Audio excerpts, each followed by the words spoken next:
کہتے ہیں کہ ایک آدمی کی شادی ہوئی اور شادی کے بعد کئی سال ہو گئے اس کی اولاد نہیں ہوئی، تو انہوں نے ایک کتے کو پال لیا۔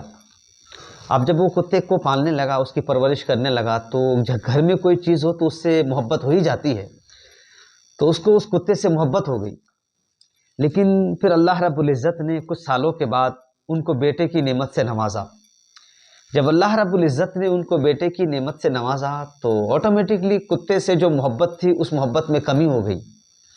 تو ایک دن وہ اپنے بچے کو لیٹا کر جو ہے باہر ٹہل رہا تھا، اچانک کتے کے زور زور سے بھونکنے کی آوازیں آنے لگی، تو وہ گھبرا کر روم میں داخل ہوا۔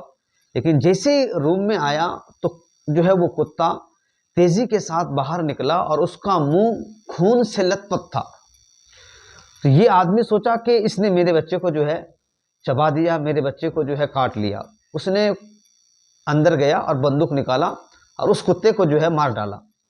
پھر جو ہے وہ لڑکھڑاتے قدم جو ہے لڑکھڑاتے ہوئے وہ روم میں گیا تو دیکھا کہ اس کا بیٹا آرام سے پلنگ میں سو رہا ہے، لیکن پاس میں ایک زہریلا بڑا سانپ تھا، اس کا سر کچلا ہوا ہے۔ اب اس آدمی کو سمجھ میں آیا کہ یار اس نے تو میرے بچے کی جان بچائی، میں نے جلد بازی میں جو ہے اس کتے کو ہی ہلاک کر دیا۔ اس واقعے سے ہمیں کیا سیکھنے کو ملا کہ جلد بازی کسی بھی معاملے میں ہو، جلد بازی نہیں کرنی چاہیے۔ ہمیں بدگمانی کرنے میں بھی جلد بازی نہیں، فیصلہ کرنے میں بھی جلد بازی نہیں، سوچ سمجھ کر تحقیقات معلومات کرنے کے بعد پھر جو ہے فیصلہ کرنا چاہیے، پھر کسی کے بارے میں گمان کرنا چاہیے۔ آج کبھی کبھی ایسا ہوتا ہے کہ ہم کہیں جا رہے ہوتے ہیں، ہمیں کسی نے سلام کیا اور ہم جواب نہیں دیے، ہمارا دھیان ادھر نہیں تھا، تو اگلا انسان بدگمان ہو جاتا ہے، میں نے سلام کیا، سلام کا جواب نہیں دیا۔ کبھی کبھی ہوتا ہے ہمارے ساتھ کہ ہم کسی کو سلام کرتے ہیں، ہمیں کوئی سلام کرتا ہے، دھیان ادھر نہیں ہوتا، ہم کچھ اور سوچ رہے ہوتے ہیں۔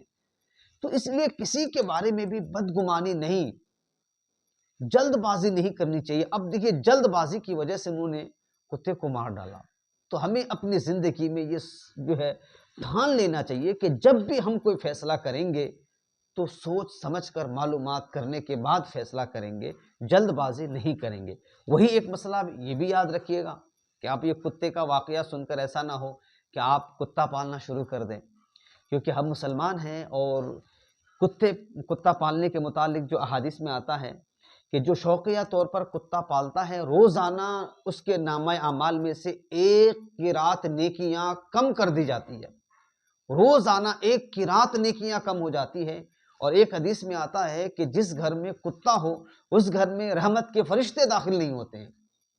تو شوقیہ طور پر کتا پالنا جائز نہیں ہے۔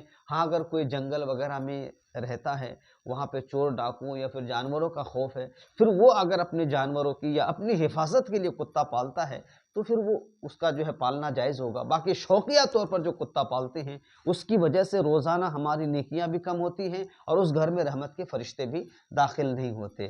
تو اس سے یہ بھی پتہ چلا۔ دوسری بات، مین اہم مدعا یہ ہے، اس واقعے سے ہمیں جو سیکھنے کو ملا وہ یہ ہے کہ کسی بھی معاملے میں ہمیں جلد بازی نہیں کرنی چاہیے، سوچ سمجھ کر، اچھی طرح سوچ سمجھ کر پھر فیصلہ کرنا چاہیے۔